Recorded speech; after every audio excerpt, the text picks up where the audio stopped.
My name is Emily. I am 33 years old, and I am a mother of 3 beautiful daughters. Their names are Lily, Sophie, and Mia. They are my whole world. I love them more than anything. Life has not been easy for me. My mother passed away when I was young. My husband left me when our youngest daughter was just a baby. He walked away and never came back. He never called. He never sent money. He forgot about us. Since then, I have been alone, raising my 3 daughters. I have no family to help me. I have no big house. I have no extra money. I live in a small apartment. Every month, I pay rent. Every month, I worry. I do not have a good job. I do not have a college degree. I do not have many choices, but I am strong. I never give up. I work as a taxi driver. I do not own a car. Every month, I rent a car. I pay money for it. Then, I drive all day and all night. I pick up passengers. I take them where they need to go. Some people are kind. Some people are rude. Some people do not pay. But I do not stop. I drive because I need money. I need to buy food. I need to buy clothes for my daughters. I need to pay rent. I work when I am tired. I work when I am sick. I work when I want to cry. Sometimes I look at my daughters while they sleep. They are so peaceful. They are so beautiful. I touch their small hands. I kiss their foreheads. I whisper, I love you. I want to give them a good life. I want them to be happy. I want them to have everything I never had. But life is hard. One cold evening, I was driving my daughters home. The weather was terrible. The sky was dark. The rain was heavy. The roads were icy. Lily sat in the front seat. Sophie and Mia sat in the back. "Mama, I'm cold," Mia said. She was only 5 years old. "I know, sweetheart," I said. "We'll be home soon." I turned on the heater, but the car was still cold. The road was empty. The streetlights were dim. I held the steering wheel tightly. My hands were shaking. I was nervous.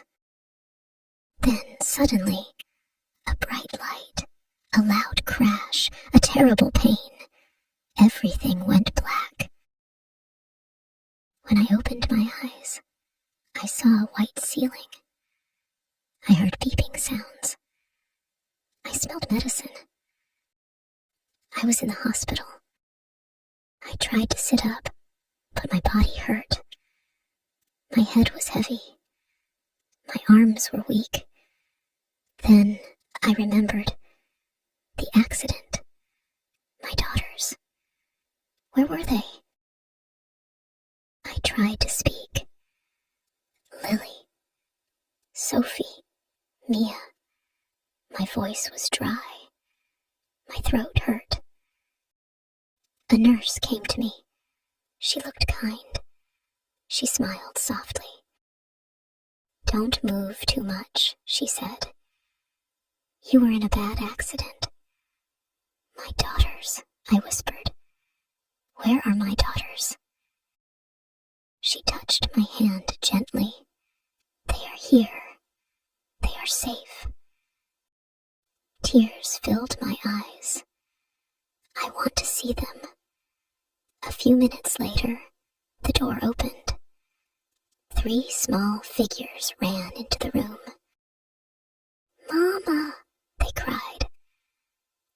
hugged me.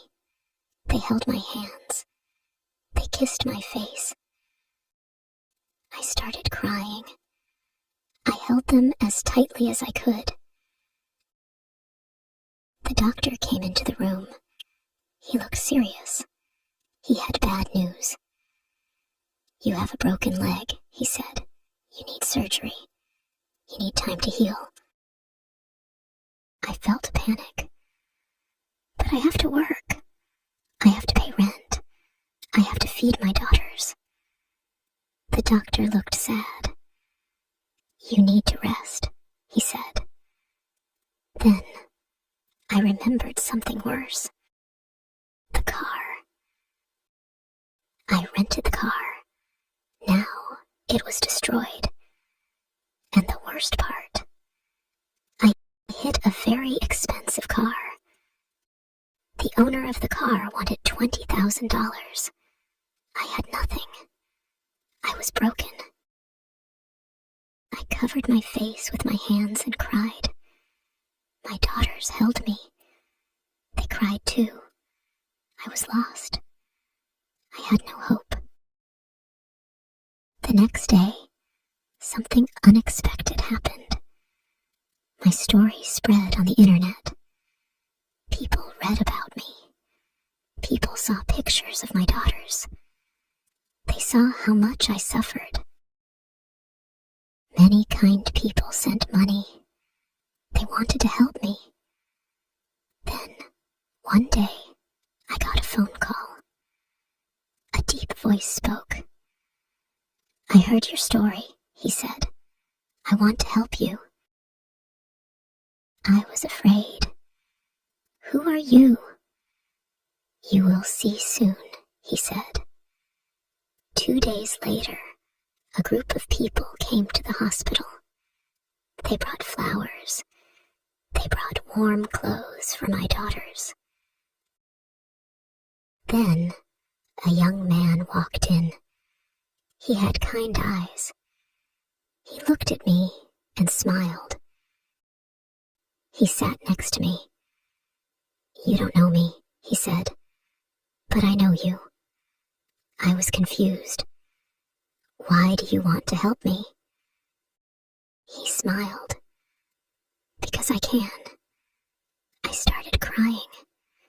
I don't know what to say. He touched my hand.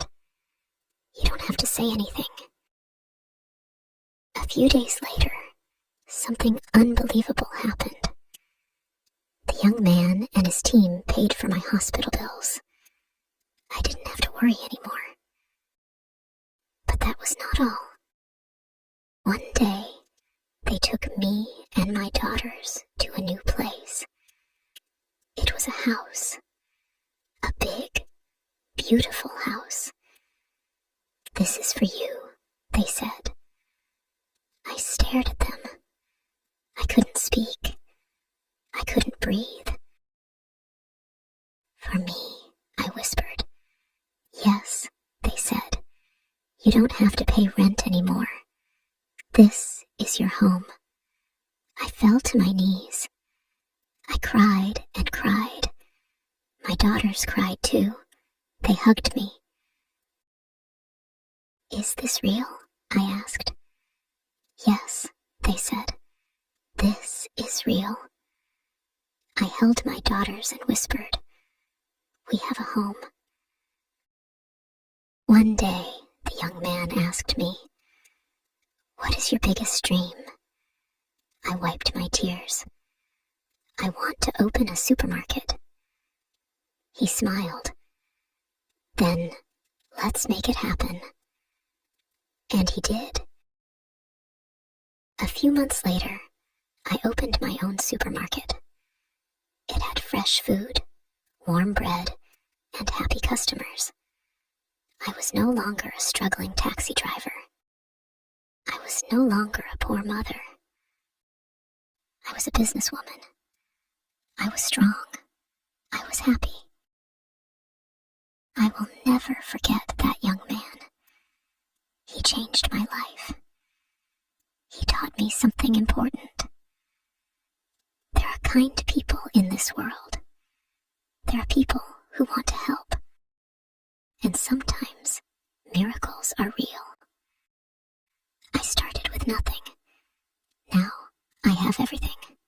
A home, a job, and most importantly, a happy family. Thank you, my dear subscribers, for being here with me. Your support means everything to me. I hope this story touched your heart. Remember, no matter how hard life gets, kindness and hope can change everything. Stay strong, believe in good people, and never lose faith in a better tomorrow. If you enjoyed this story, don't forget to like, comment, and subscribe.